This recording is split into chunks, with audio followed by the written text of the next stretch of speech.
नमस्कार, मेरा नाम है गौरव पाल। आप देख रहे हैं गौरव का चश्मा। पश्चिम उत्तर प्रदेश के सहारनपुर जिले में इस समय सियासत गरमाई हुई है। सहारनपुर की सियासत का ताप इतना है कि उसकी तपिश अब दिल्ली और लखनऊ तक पहुंच रही है। पश्चिम उत्तर प्रदेश में समाजवादी पार्टी और कांग्रेस के बीच सरफटौवल का दौर जारी है, तो वहीं बहुजन समाज पार्टी में ट्रांसफर पोस्टिंग जारी है। बड़ा सवाल यह उठ रहा है कि महज चुनाव से कुछ महीने पहले बसपा की ये ट्रांसफर पोस्टिंग, जो कि हालांकि देखी तो पूरे प्रदेश में जाती है, लेकिन सहारनपुर में जो खास तौर पर बसपा की ये ट्रांसफर पोस्टिंग और निष्कासन का दौर जो चल रहा है, क्या वो 2027 के चुनाव पर पलीता तो नहीं लगा देगा? जी हां दोस्तों, शुरुआत करते हैं सपा और कांग्रेस के बीच जारी रसाकसी और सरफटौवल से। सपा और कांग्रेस के अलायंस को लेकर उत्तर प्रदेश में चर्चाएं जो हैं वो जोरों पर हैं। चर्चा यह है कि कांग्रेस समाजवादी पार्टी के साथ अलायंस नहीं रखना चाहती और कांग्रेस जो है वो सपा से अलायंस तोड़ने के बहाने ढूंढ रही है। कांग्रेस जो है वो सपा से अलायंस में 140 सीटें 150 सीटें चाहती है। और इसकी शुरुआत जो हुई है पूरी कंट्रोवर्सी की, वो सहारनपुर जिले से हुई, क्योंकि सहारनपुर जिला एक ऐसा जिला है जहां पर मुस्लिम वोट अच्छी खासी तादाद में है, दलित वोट अच्छी खासी तादाद में है, और समाजवादी पार्टी के नेता जो हैं वो सहारनपुर में ही कांग्रेस को घेरने की कोशिश कर रहे हैं। दरअसल अखिलेश यादव ने हाल ही में यह कहा था कि बात जब सीट बंटवारे की आएगी तो बात सीट की नहीं, बात जीत की देखी जाएगी। जो सीट जीतने लायक कांग्रेस होगी वो सीट कांग्रेस को दी जाएगी। अब ऐसे में समाजवादी पार्टी के तमाम नेता दावा कर रहे हैं कि कांग्रेस को हम लोग 40-50 से ज्यादा विधानसभा सीटें जो हैं वो उत्तर प्रदेश में नहीं देने वाले। समाजवादी पार्टी के पूर्व विधायक माविया अली ने दावा किया कि कांग्रेस को 40-50 से ऊपर सीटें नहीं दी जाएंगी। कांग्रेस की हैसियत 40 से 50 सीटें लड़ने की ही है, क्योंकि कांग्रेस जो है उसके पास ना संगठन है ना नेता है। और इमरान मसूद भी जो चुनाव जीते सहारनपुर में, वो भी समाजवादी पार्टी की वजह से जीते। अगर इमरान मसूद इतने बड़े फन्ने खा हैं, इतने बड़े नेता हैं, तो इमरान जो हैं वो इस्तीफा देकर एक बार फिर बिना गठबंधन के खाली कांग्रेस के सिंबल पर चुनाव लड़कर देख ले, आटे दाल का भाव पता चल जाएगा। ये बात समाजवादी पार्टी के नेता कह रहे हैं। लगातार समाजवादी पार्टी के नेता इसी तरीके की बयानबाजी कर रहे हैं। हाजी फजलुर रहमान ने तो इशारों इशारों में इमरान मसूद को भाजपा का स्लीपर सेल तक कह दिया कि इमरान मसूद गठबंधन को तोड़ने की बात कर रहे हैं और भाजपा को फायदा पहुंचाना चाहते हैं। लेकिन इमरान मसूद का यह कहना है कि भाई कांग्रेस एक पार्टी है, उसकी अपनी राजनीतिक महत्वाकांक्षाएं, हर पार्टी की राजनीतिक महत्वाकांक्षा होती हैं। हमारे बिना समाजवादी पार्टी उत्तर प्रदेश में कुछ ना कर पाती। सिर्फ राहुल गांधी की बदौलत ही समाजवादी पार्टी 37 सीटें जीती है। अब ऐसे में 27 के चुनाव की बात है, कांग्रेस भी अपने संगठन पर काम कर रही है और कांग्रेस को भी जो भागीदारी चाहिए वो आधी आधी चाहिए, साझेदारी चाहिए, वो बराबरी की चाहिए, इज्जत की चाहिए।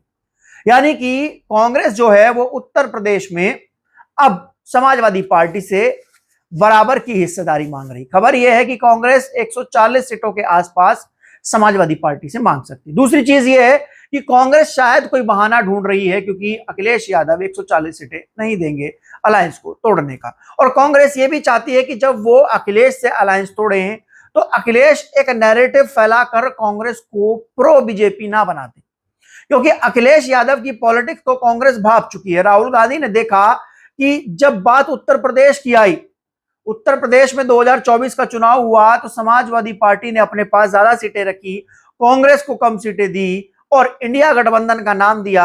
अपने आप 37 सीटें जीते, कांग्रेस 6 सीटें जीत पाई, जिसमें कांग्रेसी मानते हैं कि राहुल गांधी का इसमें बड़ा योगदान था। लेकिन जब बात ऐसे स्टेट्स की आती है जहां पर कांग्रेस अपना वजूद बचाने के लिए चुनाव लड़ती है, जहां पर कांग्रेस एक मजबूत पार्टी है, वहां पर अखिलेश यादव जो हैं वो कांग्रेस के विरोधियों का समर्थन कर देते हैं। जैसे कि बात की जाए दिल्ली की, दिल्ली में जब विधानसभा चुनाव थे तो अखिलेश यादव ने कांग्रेस के खिलाफ जाकर अरविंद केजरीवाल के पक्ष में प्रचार किया।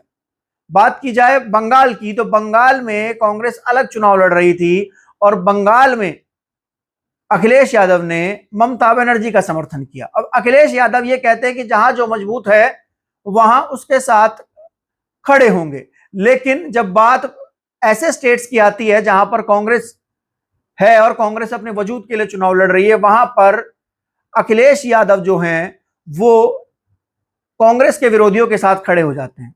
इससे कांग्रेस के वोट बैंक पर असर पड़ता है कि अखिलेश यादव यूपी में तो कांग्रेस के साथ खुद को बताते हैं, लेकिन यूपी के बाहर जो है वो कांग्रेस के विरोधी हो जाते हैं। बड़ा सवाल यह है कि बात अगर पंजाब की जाए तो पंजाब में मुख्य विपक्षी दल जो है वो कांग्रेस है, आम आदमी पार्टी के खिलाफ।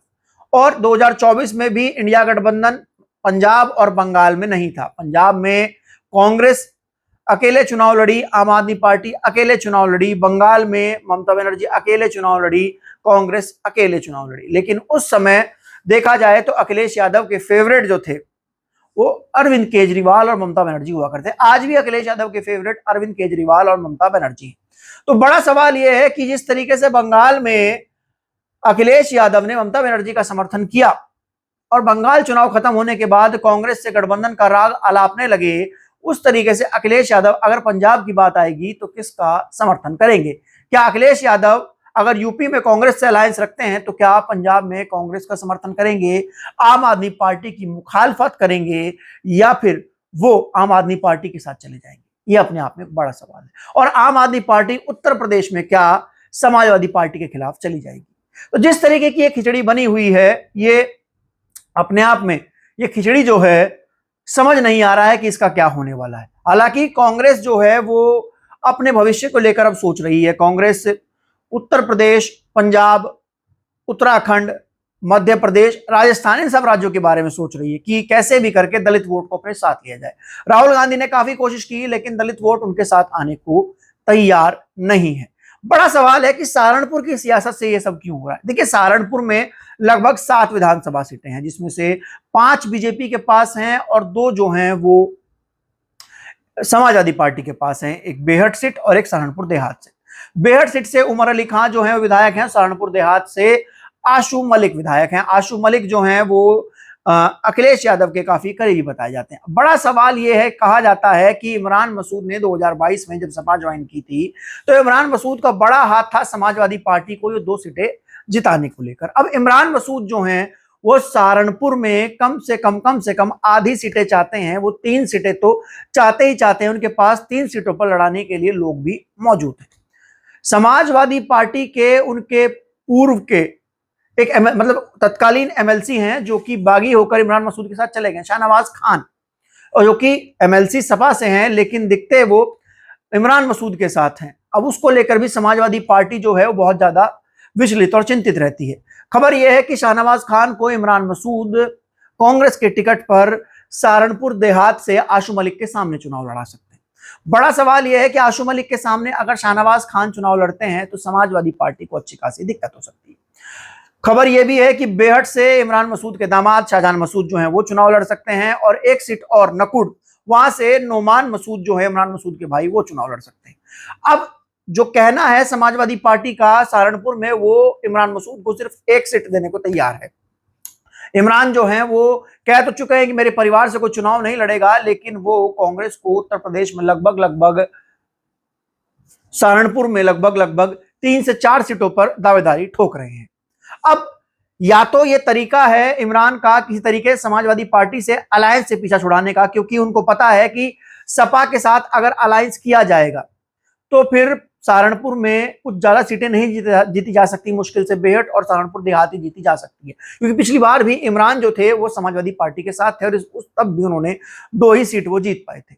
लेकिन अब अगर कांग्रेस का रुझान बसपा की और अलायंस को लेकर जा रहा है तो शायद इमरान मसूद यहां बसपा और कांग्रेस के अलायंस में अपने मनचाहे कैंडिडेट्स को चुनाव भी लड़वा सकते हैं और सीटें भी जितवा सकते हैं। लेकिन देखना यह है कि जो सपा और कांग्रेस के बीच का सरफुटअव्वल है ये किस ओर जाता है। बात करते हैं बहुजन समाज पार्टी की, और बहुजन समाज पार्टी में लगातार गुटबाजी जो है वो सहारनपुर में देखी जा रही थी। रणधीर बेनीवाल को और तमाम जितने भी लोग थे सहारनपुर से, उनको बीएसपी सुप्रीमो ने अपने दफ्तर पे बुलाया, जिसमें सरफराज रायनी, नरेश गौतम, रजनीश तमाम लोग थे जिनको लखनऊ बुलाया गया। लगातार इस गुटबाजी के चलते सहारनपुर में बहुजन समाज पार्टी में कई इंपॉर्टेंट ज्वाइनिंग भी नहीं हो पाई। लोग जो बहुत महत्वपूर्ण लोग थे वो इस गुटबाजी के चलते ज्वाइनिंग से भी डर रहे थे, क्योंकि एक गुट दूसरे गुट की शिकायत करके उसको हटवा रहा था, किसी को लगवा रहा था, किसी को हटवा रहा था। तो ऐसे में बड़ी संख्या में जो लोग बहुजन समाज पार्टी का दामन थामना चाहते थे, जिसमें बताया जा रहा है कि कुछ कांग्रेस के भी नेता, कुछ पूर्व मंत्री, कुछ भाजपा के भी नेता हैं जो कि माहौल देखकर बीएसपी की ओर आ रहे हैं। वो डर जा रहे थे कि अगर जिस व्यक्ति ने, जिस गुट ने उनको बसपा में ज्वाइन कराया है, उसको अगर निकाल दिया गया, हटा दिया गया, तो हमारा क्या होगा, हम चुनाव कैसे लड़ेंगे। तो इस गुटबाजी के चलते बीएसपी को सहारनपुर में काफी नुकसान देखने को मिल रहा था। तो अब बताया जा रहा है कि रणधीर बेनीवाल को वापस सहारनपुर मंडल में ले लिया गया है। हाजी सरफराज रायनी, नरेश गौतम जो हैं वो भी सहारनपुर मंडल में ही हैं, जाफर मलिक को भी वहीं लगाया गया है, लेकिन रणधीर बेनीवाल को फिर से मुख्य मंडल प्रभारी बना दिया गया है और उनके साथ जो उनके गुट के लोग थे उनको भी ले लिया गया है। बीएसपी सुप्रीमो मायावती ने तमाम लोगों को लखनऊ बुलाकर एक बैठक ली है और गुटबाजी पर सख्त निर्देश दिए और सबको साथ मिलकर काम करने के लिए कहा है और पार्टी को ज्यादा से ज्यादा कैंडिडेट देने के लिए कहा है। अभी सहारनपुर में बसपा का सिर्फ एक टिकट अनाउंस है, जो कि सहारनपुर देहात सीट से है, फिरोज आफ्ताब का। अभी बीएसपी के पास सहारनपुर में 6 सीटें और ये सहारनपुर बीएसपी का वो फर्टाइल जोन है जहां की हरोड़ा विधानसभा सीट, जो कि परिसीमन से पहले हुआ करती थी, बाद में सहारनपुर देहात हो गई, वहां से खुद मायावती जो हैं वो 2 बार विधायक रही हैं। तो ऐसे में सपा और कांग्रेस के बीच चल रही राजनीतिक रसाकसी और सर फुटअव्वल, दूसरी ओर बसपा में चल रही गुटबाजी, ये तीनों चीजें जो हैं वो सहारनपुर की सियासत में कहीं ना कहीं बीजेपी को मजबूत कर रही। हालांकि बीजेपी के कैंप में पूरी तरीके से सन्नाटा पड़ा हुआ है। अगर बसपा के खेमे में गुटबाजी पर रोक लग जाती है और इधर सपा और कांग्रेस का अलायंस टूट जाता है या फिर इनमें आपस में कोई रजामंदी हो जाती है, अगर सपा और कांग्रेस अलायंस में रहते हैं और बीएसपी अलग थलग रहती है, तो फिर बीजेपी को यहां से फायदा हो सकता है। ऐसे में बसपा और कांग्रेस अगर यहां पर अलायंस में आते हैं तो फिर भाजपा को बड़ा नुकसान इस सीट पर हो सकता है, क्योंकि इस सीट पर बड़ी संख्या में मुस्लिम और दलित वोटर हैं जो कि बसपा को पहले भी वोट करता है। समाजवादी पार्टी ये चाहती है कि यहां पर बसपा और कांग्रेस का अलायंस बिल्कुल ना हो। सपा बार बार डरा रही है, कांग्रेस को हड़का रही है, कम सीटें देने की बात कर रही है, लेकिन सपा एक बार भी ये नहीं कह रही है कि भाई हम आपके साथ अलायंस में चुनाव नहीं लड़ेंगे। सपा कह रही है कि कांग्रेस के बस का कुछ नहीं है, कांग्रेस का वजूद कुछ नहीं है, कांग्रेस के दम पर यूपी में कुछ नहीं है, लेकिन सपा एक बार भी कांग्रेस का साथ छोड़ने की बात नहीं कह रही है, क्योंकि सपा जानती है कि कांग्रेस अगर बसपा के साथ गई तो फिर समाजवादी पार्टी जो है वो एक तरीके से पॉलिटिकल आईसीयू में चली जाएगी, सहारनपुर और खासकर उत्तर प्रदेश में। तो आपको क्या लगता है इस विश्लेषण के बारे में, आपकी क्या राय है, आप लोग कमेंट सेक्शन में लिखकर बता सकते हैं। तब तक के लिए चलते हैं, धन्यवाद, नमस्कार।